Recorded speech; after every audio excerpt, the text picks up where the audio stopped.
First of all, I'm so excited to be here. I always find it a little strange when someone asks me to share my story because I don't really feel like, I don't really feel like it's a crazy story, but then people after will tell me like, you should share that more often. So I'm really excited to be here with such amazing businesses and such amazing people. My name is Jess, and I guess I like to call myself, for lack of a better term, a serial entrepreneur. I kind of never stop, and I'm also kind of crazy, I think. I'm the sole owner of Just For You Day spas across Saskatchewan and Alberta. We have 4 of them now. I'm the founder and CEO of Reese Canada, which is a Saskatchewan beauty brand that I developed named after my daughter, offering cruelty-free cosmetics, skincare, body care products, and things of that nature. I'm the co-founder of Entrepreneur 306, a business mentorship and consulting firm that we help entrepreneurs find their passion and their courage to take the leap of entrepreneurship. I'm the founder, most recently, of 471 Recovery Resources, a brand new non-for-profit foundation that assists families in addictions, rehabilitation, and education. I'm also the active chair of the SABEX Awards in the business awards here in Saskatoon for the Saskatoon Chamber of Commerce, and a lead member of the Family Service Saskatoon Board, assisting in domestic abuse, women's shelters, rehabilitation, and awareness. I'm also the mother of 3 really insanely busy children, 16, 12, and 8 years old. When I was told that the topic here today was good to great, it really made me think back to the beginning of how I not only managed to take my business from good to what could be considered, I guess, great, but also my life and my career in general. To best explain the magnitude of the process, I had to go back to the beginning. Now, I apologize because this is a really long story, and I'm usually, I get an hour usually to do this, and I know I only have like 20 minutes, so I have cut a lot out. So if you have questions after, feel free to come grab me.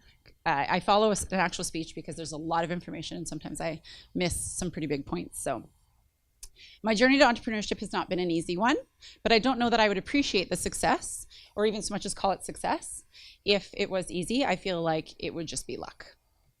Now, this is where it tends to get a little long. I was born and raised in a small town in Saskatchewan, Craik, Saskatchewan, halfway between Regina and Saskatoon. A population of, I think, 400 people, something like that. Sorry? Oh, yes, best town. Like, yes, you're right, it is. Yes, I was born there and raised there. I lived a pretty normal, healthy life for the most part, when I was a child. I have an older sister and a younger brother. My mom worked a few jobs. She worked at mostly restaurants. She dropped out of school when she was in grade 8, I believe, because she was pregnant, and that was not something that was allowed back then, so she had no choice but to quit school. My mom worked at, I think, 3 jobs at a time for the most of my life that I could remember. And my father worked in town at a farm equipment company, was in the agriculture department. We were a typical small town family. I played every sport that was available to me, and I did pretty decent in school. Even at a young age, I was an entrepreneur. I had an entrepreneurial spirit. I would cold call people in our little phone book and offer like odd jobs. And I think I was 8 or 9 years old, and I would do all these little things and cut grass and things like that, which is funny because my kids can't fill the dishwasher. I was really very close with my father. I became what I always like to say, a bit of a daddy's girl. Would sit beside him all the time. Everything he did, I had to be with him. He was kind of my person, I like to say. I was made fun of a lot as a child and told that I talk too much and you need to work on that and you're too chatty and all of the things that people still say about me. And he used to say to me all of the time that as long as I was being kind and as long as I was being respectful, that not to be afraid to have a voice. And that still holds true to this day. That still holds true to me now. I'm not really afraid to say what I'm thinking, and I'm not afraid to stand up for something if I don't agree. It really was a fairly normal life. However, things started to change when I was about 9 or 10, I would say. I remember it started with my dad kind of coming home later and later in the evenings, and started with some disagreements between my parents, and quickly turned into some pretty constant horrific battles, holes in the walls and loud banging, and I'd wake up to screaming and yelling and police in our living room. I spent most of my childhood around that time being questioned by police about different incidents that had happened and all sorts of kind of crazy different things. It was pretty stressful home to live in, to say the least. Money obviously began to be a huge struggle, and although my sister and I both at this time had jobs, so we were 10 and 13, I guess. We would work at the local restaurants. We would wash dishes and waitress and contribute to the bills. It didn't really make much of a difference. We rarely had the power on in our house. We never had our phone connected, and it was so embarrassing because I remember my friends would try to phone me to involve me in things, but we had no phone. And if we had no phone, that meant we had power. And if we had power, then we had no phone. So it was kind of like normal for me. I didn't really think much of it. Clothes that we wore were all hand-me-downs. So when I'd go to school with a new outfit that I loved, someone would point it out and say like, hey, that's mine. I used to have that. Wasn't exactly easy for a teen, but I think that was pretty normal for the time. I think hand-me-downs are something we've all probably had or done. We didn't eat unless the church dropped off food for us. Every morning I'd go out to my front steps and there'd be boxes of food, and I was excited about it. I don't even really remember thinking that was unusual. It was just something that we had kind of learned to accept. We became known as the poor family in town, the alcoholic's daughter. It was just part of, life. That's just kind of what I knew. It was embarrassing, and I would make up stories to cover up. I'd make humor. I'd find humor in it and be the first to joke about it so that they couldn't make fun of me if I joked about it first.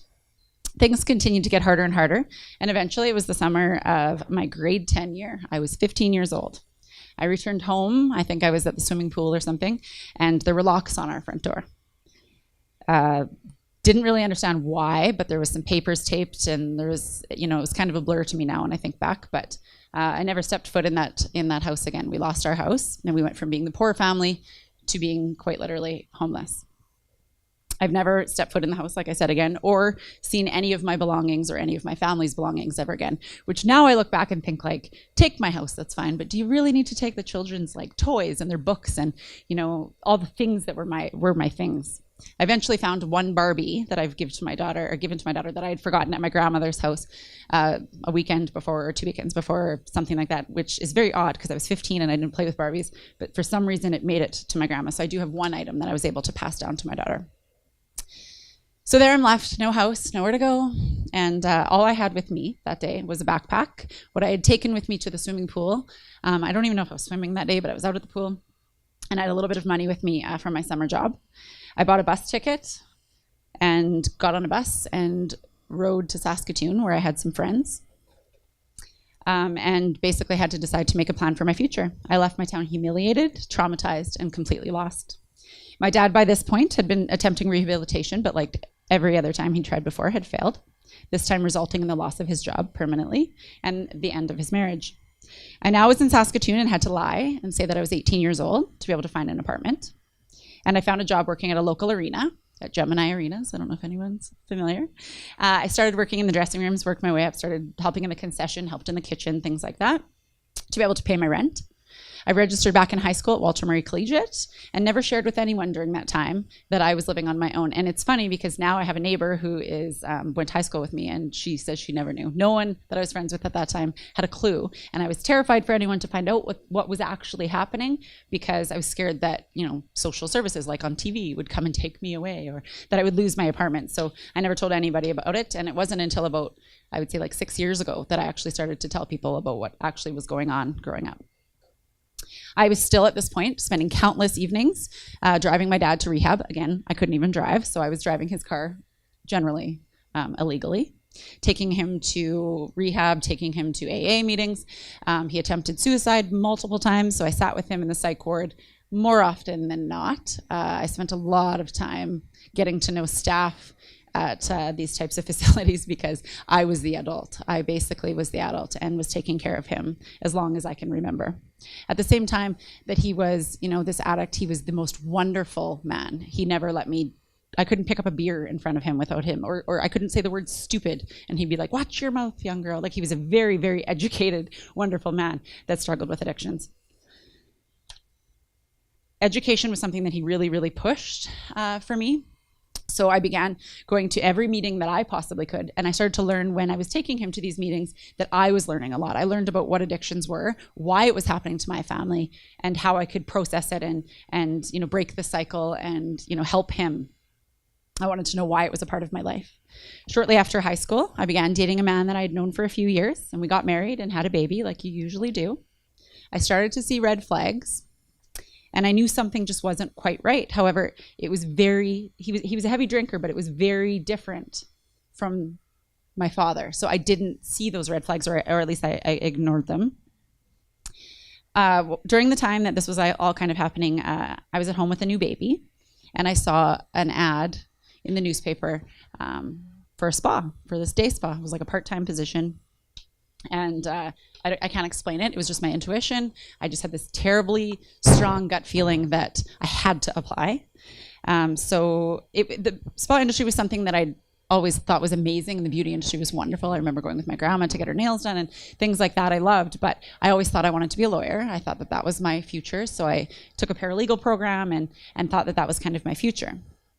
I applied for the part-time position just to basically help with living expenses because my husband at the time was drinking quite a bit. But it wasn't long before I took over as the full-time position and fell absolutely in love with the spa industry. Slowly, with the goal of being a lawyer, just wasn't really appealing to me anymore.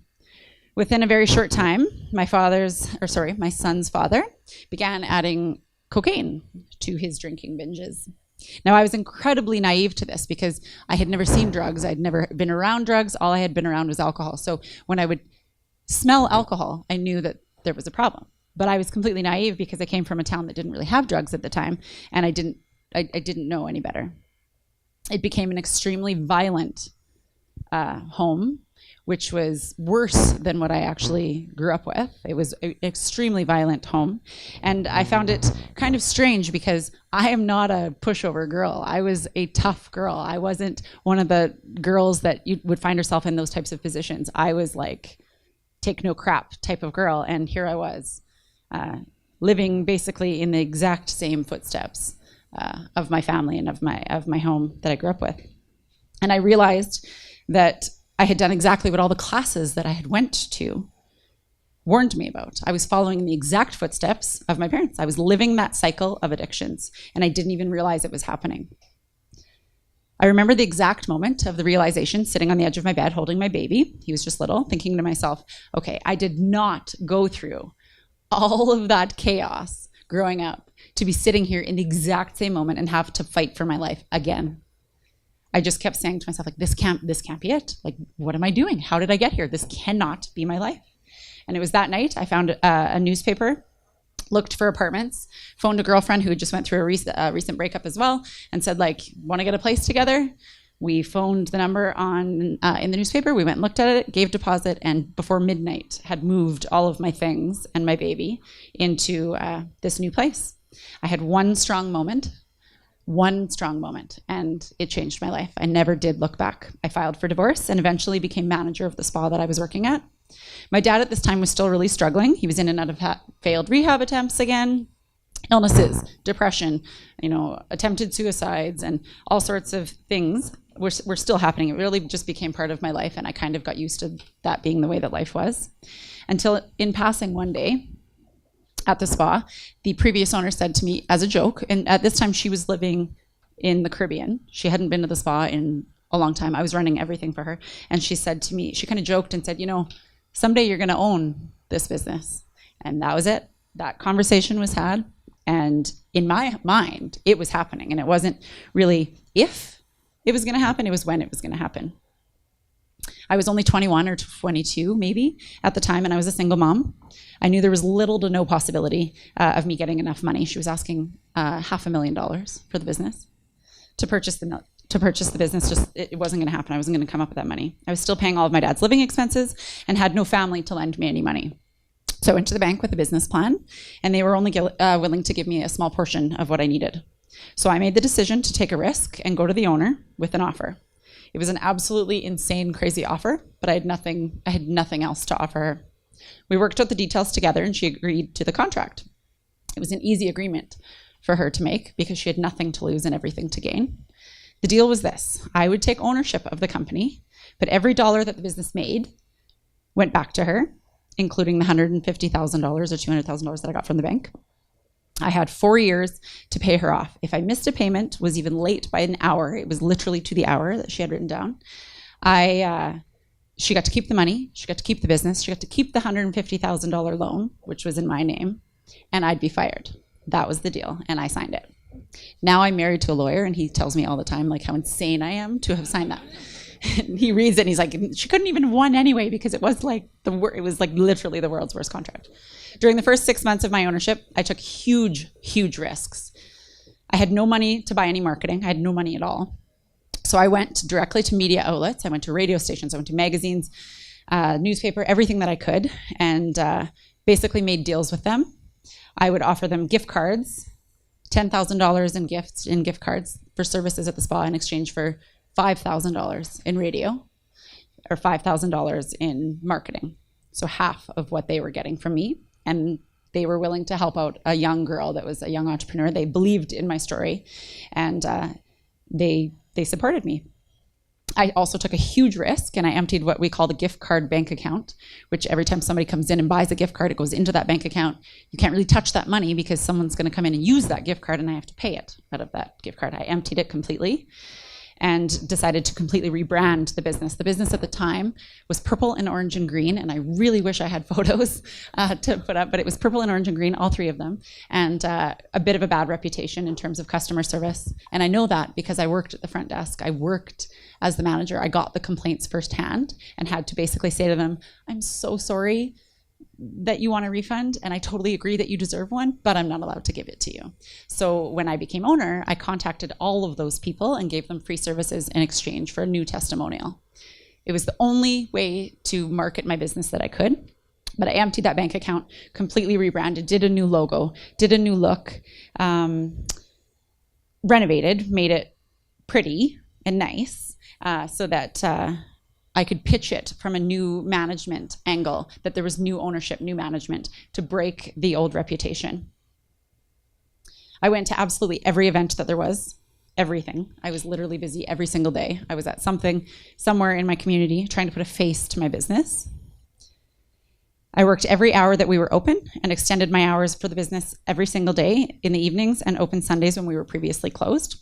I took my entire spa skill training, so my aesthetics, internationally, so that I would be respected by the people that I was training and working with, as well as the community. And I needed to know my industry. How could I possibly, lead people and grow my business if I didn't know it? I did the website myself. I worked front desk. I took clients. I cleaned the spa. I did everything that I could all by myself. And I'm not sure at the time, looking back now, it's very strange, but I'm not sure if the universe was just on my side during that 6 months, but for the first time in I don't remember how long, my dad was sober for a very short period of time, and he happened to live across the street from my spa. So he watched my son for me so that I could do all of these long hours and long days. That is the only time I've ever known him, other than when I was a small child, to be sober. I had 4 years to pay off the owner, and I did all of those crazy marketing opportunities that I could, and I paid her off in 9 months. I took my sales from $260,000 to just over $1 million in my first year and tripled our clientele. I had no money to market, and I still expanded my business by triple. She didn't sell me a successful business. She sold me an opportunity, and I made the decision, and I remember it clearly, to be successful. The decision to go from good to great truly was a decision, but I based the success that I've had on 3 main keys. Number 1, making goals. And I strongly feel that if you do not write goals down and make goals, you will never, you get busy being busy. If I don't look at my goals and constantly remind myself of what I want to do and where I want to go, I'm going to be less likely to follow through and do those things. When I first bought my business, I made some really gigantic goals. Because at this point, honestly, I had nothing to lose. I was never going back to the life that I grew up with. I was never going back to an abusive relationship. I was never going back to eating food off of, my doorstep. And I also should remind you, during all of the craziness of this all with my parents when we were children, we lived in shelters a lot, to the point where women's shelters now are one of the main things that I support, because I spent the time I was that child, and it was not a good experience. Shelters have come a long way, to say the least. But my goals were that I wanted to expand in 5 years. Pretty big goal for somebody who had no idea how to run a business. I was 21 years old. I didn't have a clue. My first goal, like I said, was to expand with a second location in 5 years. And 1 month before our 5-year anniversary, we opened in Regina, Saskatchewan, as the largest spa in the province. And at that time, I made another goal that in 5 years, I would expand again to another location. We followed my plan to reach all my goals. And we opened in Lloydminster a year early, 4 years later. I again made a goal to expand in 2 years after that. And again, with a strict plan, we will open the 4th spa next month. So we're about a year ahead of schedule. I had many other goals other than just the spa growth. I launched my own beauty line, and we actually are opening our first Reese Canada flagship store. Also, I think sometime this winter it should open. You can see all my, oh, sorry, it switched. All the Reese businesses. The second key to my success is education. Feeding the mind will always continue to feed your business and your life. In anything I've done in my life, education was always key. If it was, I didn't understand what was happening with my family, I went and educated myself. I read articles, I talked to other people that were going through the same types of things. When I became a business owner, I met with other business owners, I learned, I went to things like this. I went and learned and soaked it up like a sponge. Education truly, truly is key. It really is the answer to most things. By attending classes, conferences, and reading articles and books, speaking to other like-minded professionals, I made smarter decisions, and ultimately the success just followed. Part of educating myself was to always continue to find inspiration. I found inspiration in everything that I did, and I still do. I hired a business mentor, basically someone just to bounce ideas off of and someone to support me and say, you're crazy, don't sell your business. I know you're having a bad day. Don't sell, because that happens. Any business owner in here can probably agree with me. And now actually one of my favorite things that I get to do is to inspire other business owners and entrepreneurs. And that's my favorite thing because I realize, I've been on the other end, I realize the benefit of what it feels like to have somebody guiding you and giving you advice and being there just to bounce ideas off of or be there as an ear and for support. And thirdly, and the most important key to becoming great for me and my business's success lives with community involvement. With any business success, I just believe that if you do not support your community, how can you expect your community to support you? I can't just sit back and expect my clients to just come in and customers to come walking in the door if I have no intention on supporting the community that I'm supposedly wanting to grow so much bigger. So I do believe as an entrepreneur and as a business owner, it is your responsibility to then be involved in your community if you expect your community to support you back. I've made it my main commitment in my career to continue to give back to the community and encourage my team of employees with incentives and all sorts of things to also directly help in their community. My businesses are directly tied to community involvement, and I see a direct reflection in the success that follows. Now, that is not why I volunteer, but it is definitely a fact that it does result in success.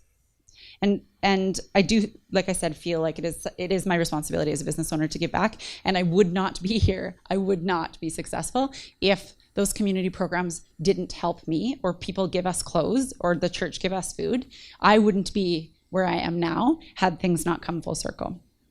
I created 471 recovery resources with my little brother, who himself who has struggled with addictions quite heavily. We created the foundation after addictions finally and devastatingly stole our father at 56 years old.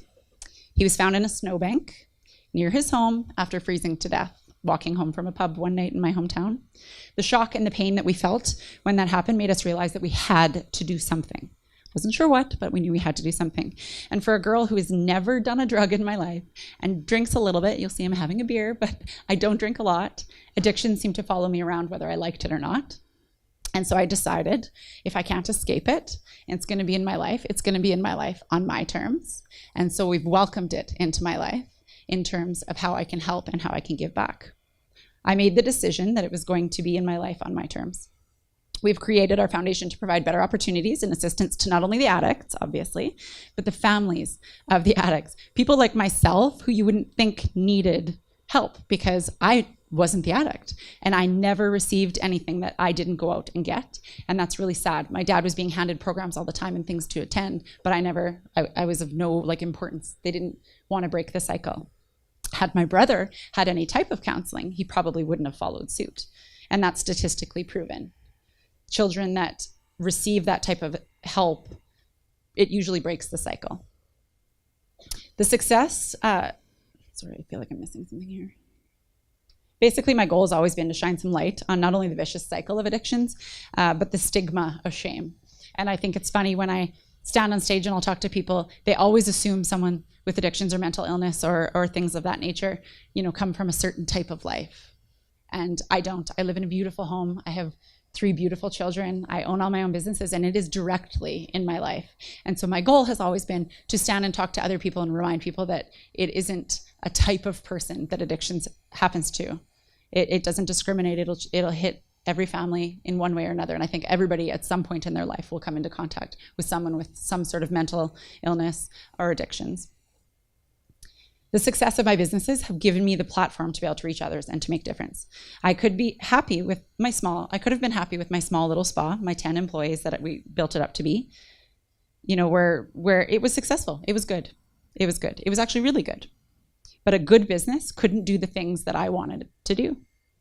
Only a larger business of a larger platform on a larger platform and a great business had the potential of doing great things.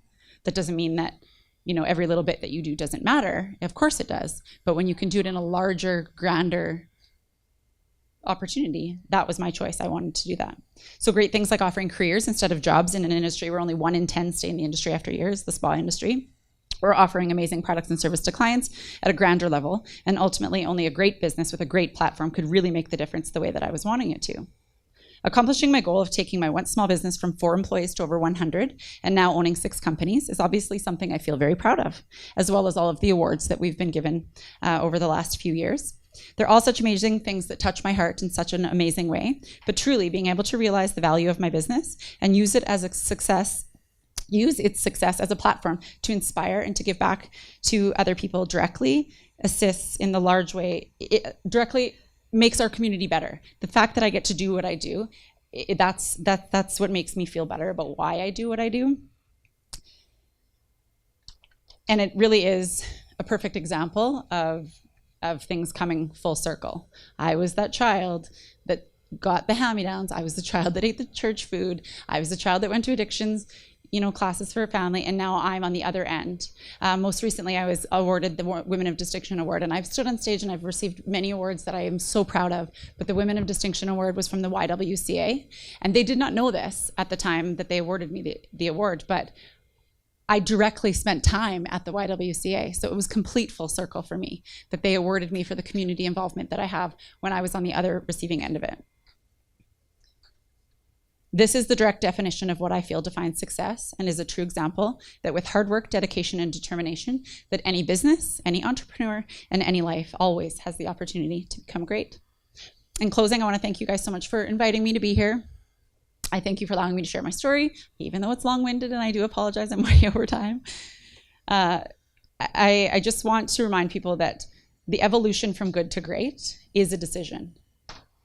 You can make your goals, fill your mind with education, find inspiration, and when you can, get involved in your community. Success is always achievable. You just have to decide to be great. Thank you guys so much for having me.